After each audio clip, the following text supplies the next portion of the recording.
بسم اللہ الرحمن الرحیم۔ اللہ کے نبی حضور صلی اللہ علیہ وسلم کے مکہ سے مدینہ ہجرت کرنے کے بعد مدینے میں یہودیوں کے 4 قبیلے آباد تھے۔ اس وقت مدینے میں مسلمانوں کی تعداد بھی اچھی خاصی ہو چکی تھی، اس لیے مدینے کے مسلمان اور یہودیوں نے مل کر ایک معاہدہ طے کیا۔ اس معاہدے کا اصل مقصد یہی تھا کہ دونوں ہی قومیں مدینے میں امن کے ساتھ رہیں گی، یعنی ایک دوسرے کو کسی بھی طرح کا کوئی نقصان نہیں پہنچائیں گی۔ لیکن کسی بھی دشمن نے مدینے شہر پر حملہ کرنے کی کوشش کی تو دونوں کو مل کر ہی ان کا مقابلہ کرنا ہوگا، یعنی دونوں قومیں مل کر ہی مدینہ شہر کی حفاظت کریں گی۔ پھر وقت اسی طرح گزرتا رہا اور کچھ سمے کے بعد جب مسلمانوں کی پہلی جنگ یعنی جنگ بدر کا وقت آیا تو جنگ شروع ہونے سے پہلے ہی یہودیوں نے اس جنگ میں حصہ لینے سے انکار کر دیا۔ اب اس جنگ میں مسلمانوں کی تعداد صرف 313 تھی اور دشمن کی تعداد 1000 سے بھی زیادہ، مگر کم ہونے کے باوجود بھی مسلمان بڑی شان اور شوکت سے جیتے، اور جیتنے کے بعد ہی مسلمانوں نے مدینے میں رہنے والے بہت سے یہودیوں کے قبیلوں میں سے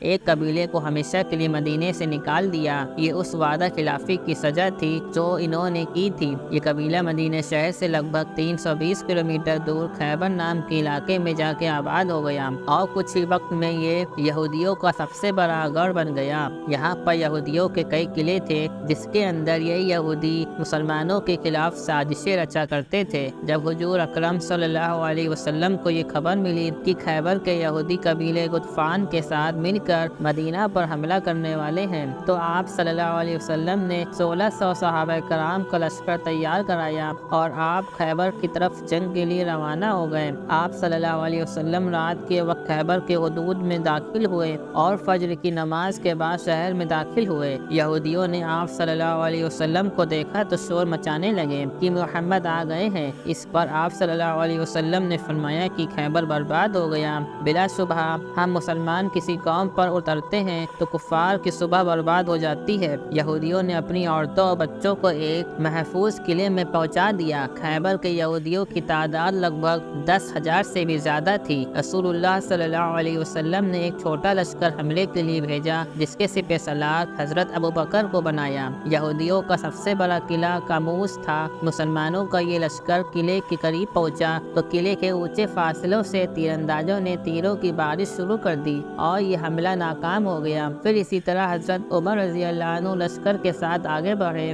مگر قلعے کے تیر انداز اوپر سے تیر چلانے لگتے اور لشکر آگے نہ جا پاتا۔ اسی طرح 21 دن گزر گئے مگر مسلمانوں کو کامیابی نہیں مل پا رہی تھی۔ یہ آپ صلی اللہ علیہ وسلم اور آپ کے صحابہ کے لیے سخت آزمائش کا دن تھا، لہٰذا حضور صلی اللہ علیہ وسلم اپنے خیمے سے باہر آئے اور آپ نے سبھی صحابہ کو جمع کیا اور فرمایا کل میں اسلام کا پرچم اس کے ہاتھ میں دوں گا جو اللہ اور اس کے رسول سے محبت کرتا ہے اور اللہ اور اس کا رسول اس سے محبت کرتے ہیں، اللہ ہمیں اس کے ہاتھوں سے فتح نصیب کرے گا۔ تمام صحابہ کی خواہش تھی کہ اگلے دن وہ جھنڈا انہیں مل جائے۔ اس آسنا میں ساری رات صحابہ بے چین رہے۔ اگلی صبح تمام صحابہ حضور کے پاس آ کر جمع ہو گئے۔ آپ صلی اللہ علیہ وسلم نے فرمایا علی رضی اللہ عنہ کہاں ہیں؟ لوگوں نے بتایا ان کی آنکھوں میں تکلیف ہے۔ آپ نے انہیں بلوایا۔ حضرت علی رضی اللہ عنہ تشریف لائے تو ان کی آنکھوں میں شدید تکلیف تھی، وہ ٹھیک سے دیکھ بھی نہیں پا رہے تھے۔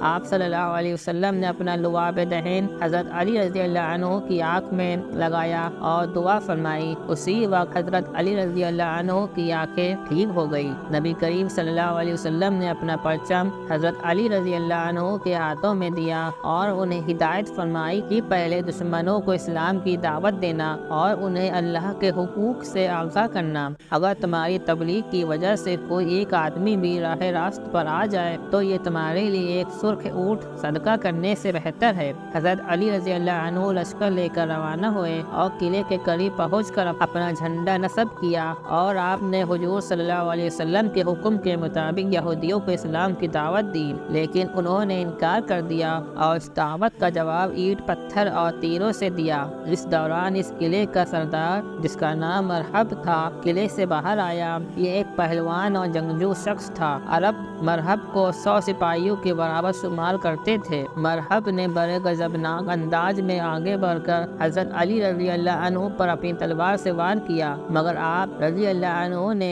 ایسا داؤ بدلا کہ مرحب کا وار کھالی گیا۔ پھر آپ نے بڑھ کر اس کے سر پر اتنے زور کی تلوار ماری کہ ایک ہی ضرب میں ذوالفقار حیدری سر کو کاٹتے ہوئے دانتوں تک اتر آئی۔ مرحب زمین پر گر کر ڈھیر ہو چکا تھا۔ مرحب کی لاش کو زمین پر تڑپتے ہوئے دیکھ کر یہودیوں کی فوج مسلمانوں کی فوج پر ٹوٹ پڑی اور خمسان کی لڑائی چھڑ گئی، اور اس جنگ میں بہت سے یہودی مارے گئے جس سے ان کے حوصلے پست ہو گئے، اور یہ لڑائی یہود کی شکست پر ختم ہوئی اور مسلمانوں نے سورج ڈوبنے سے پہلے قلعہ فتح کر لیا۔ یہ وہ عجیب فتح تھی جس نے پوری جزیرے عرب میں یہودیوں کی جنگی طاقت کا جنازہ نکال دیا۔